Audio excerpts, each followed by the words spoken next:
At work, Edward often listened to Mr. Hungerton. They usually talk about economics, but he always get bored about it. He just tolerated this because he was in love with his daughter Gladys. One evening, Edward listened to Mr. Hungerton for a long time. Finally, he left. Ed now had a chance to speak to Gladys. Hi Edward, how are you? You look a little bit pale. Yeah, sorry, I'm nervous. Ed took his time to speak, but she replied very strong and confident. You are in love with me, aren't you? If there was a way for Ed to be even paler, he was. And that little box in your hand, is that a ring? Gladys was surprised and shocked, just like Ed. How do you know? A woman always knows, but Edward, I don't love you. I love somebody else. Who? Nobody really. I love the idea of someone. I want to love a hero. A great hero. When I marry, I want to marry a great man. Then I'll do something great for you. When you do, come back. We can talk about marrying them. Ed left her and went to work. When he arrived at the offices of the newspaper The Daily Gazette, he went to see his boss, the news editor, Mr. McCardle. You are doing a very good job. Thank you very much, sir. I want to ask you a favor. What it is? Could you possibly send me on a mission for the paper? Then I could write some good articles for you. What kind of mission, Mr. Malone? Well, anything with adventure and danger. Do you really want to die so young? No, I want to do something heroic with my life. Well, the days of exploration and romance is over. No, wait. I have an idea. What about exposition of Robert? You could show that he is liar. Do you like the idea? Yes, anything is good. I am sure that you can talk to this man. You're good at making friends with people. Thank you, sir. So try to talk to Professor Challenger. Challenger? Professor Challenger, the famous zoologist, the man who attacked Bundle, the journalist of Telegraph. Well, you said that you want an adventure? Yes, I do, but what exactly has Professor Challenger done? He went to South America on an expedition 2 years ago. He came back last year. He centrally went to South America, but he doesn't want to say where exactly. He started to tell everyone about his adventure. However, when people ask him questions, he never replies. Sometimes wonderful happening, and the man is a very good liar. He has some photographs in bad conditions, but scientists say that there are fakes. When journalists try to talk to him, I just throw them down the stairs. Well, Mr. Malone, this is your mission. Goodbye. His meeting was over. Now he had to make a plan to meet Professor Challenger. He knew that he hated journalists, so he decides to write him a letter saying he was interested in science. This is the letter that he wrote. Dear Professor Challenger, I am only a student of natural science, but I am very interested in your ideas on the debate between the scientists August Weismann and Charles Darwin. I would very much like to discuss some ideas. I believe you are the real expert on this matter. I have many questions to ask you about this fascinating subject. Please, could I visit you at 11 o'clock tomorrow morning? Yours respectfully, Edward Malone. Later, he received a letter from Professor Challenger. Dear sir, I received your letter. You can come to my house. However, I agree sightings and I don't need your good opinion of me. Show this letter to my servant. When you arrive, I don't want any of those horrible journalists in my house.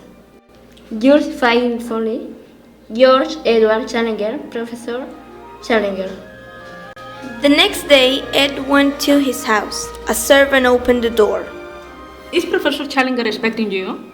Yes, he is. Have you got the letter? Ed showed the letter to the servant and walked in. A small woman stopped him. She looked more French than English. Do you already know my husband? No, I don't. Well, then I must apologize for him now. He's a perfectly impossible person. Don't argue with him. He can be dangerous. Do you want to talk about South America? Yes, madame. Ed could not lie to a lady. Oh, that's a very dangerous subject. Just say that you agree with him. The servant then led him into Professor Challenger's study. Ed was surprised when he saw him. Mr. Challenger had a very large head and a big black beard. His chest and arms were enormous. Well, I am the student who wanted to ask you some question about Weizmann and Darwin. Perhaps your opinion of Weizmann was too critical, and recent experiments showed that maybe he's right. well, you know that the cranial index is a constant factor, Naturally. and the germ plasm is different from the parthenogenetic egg. Oh, yes. But what does this show? I don't know. What does this show? It shows that you're one of those horrible journalists and that you're not a young scientist. I thought nonsense to you. My words had your real meaning. He stood up, and Ed was surprised because he was extremely short. He began to walk in Ed's direction. You mustn't attack me. But I will. Challenger attacked Ed, and in a second they went quickly out of the front door into the street. Fortunately, just then a policeman arrived and said, What's happening? This man attacked me. Do you want me to arrest him? No. The policeman walked away. The professor looked at Ed and smiled a little. Come in, I want to tell you something more. They entered his house again. Mr. Challenger was extremely angry. You're terrible. You're not a famous professor at a great university because you always attack people. The professor grabbed his wife and put her on the top of a pillar. Put me down. Say please. No, put me down now. No, say please. Please, please, please. Then the professor took her down and gave her a big kiss. After this, the professor and Ed returned to his study. I to talk to you about South America. 2 years ago, I went on a journey to South America. I went to the Amazon to check some observation of the sightings, wildlife, and birds. During my stay in the Amazon, I became a friend of the Kucama Indians. They told me that there was a sick man that did harm, but before I arrived, the man did. I was surprised.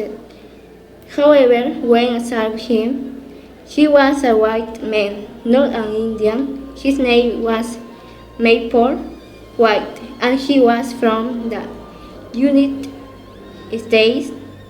He was a. Here are some of these pictures. Ed looked at them. Some were of the Indians, and others were of different animals like turtles and alligators. Well, these don't seem very unusual. Look at the next one. It was a picture of a crane with a high tower of rock in front of it. I don't know anything about rocks. Well, try the next picture then. The next one was of a man next to you, a very strange lizard.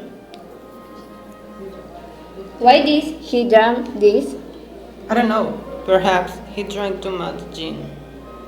Or perhaps he really saw this creature? Ed wanted to laugh. but he didn't want to fight with him again. The Indians took me to the cliff in my Ford while driving. I took some photographs. Most of them got away during my journey home. Here is one that you can still see. Look. Edward looked carefully at the photograph, but it was not in a very good condition. What do you see?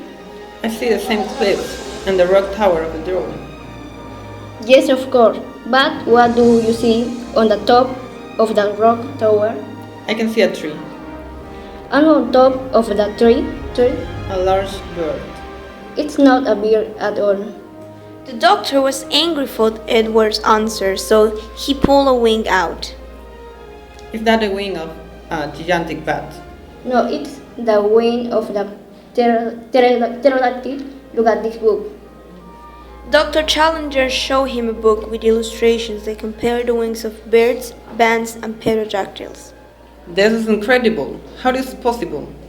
I think that a volcanic action puts up a huge area of rock millions of years ago.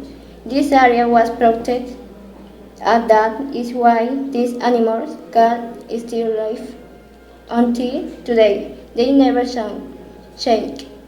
Why don't you tell other scientists about your discoveries?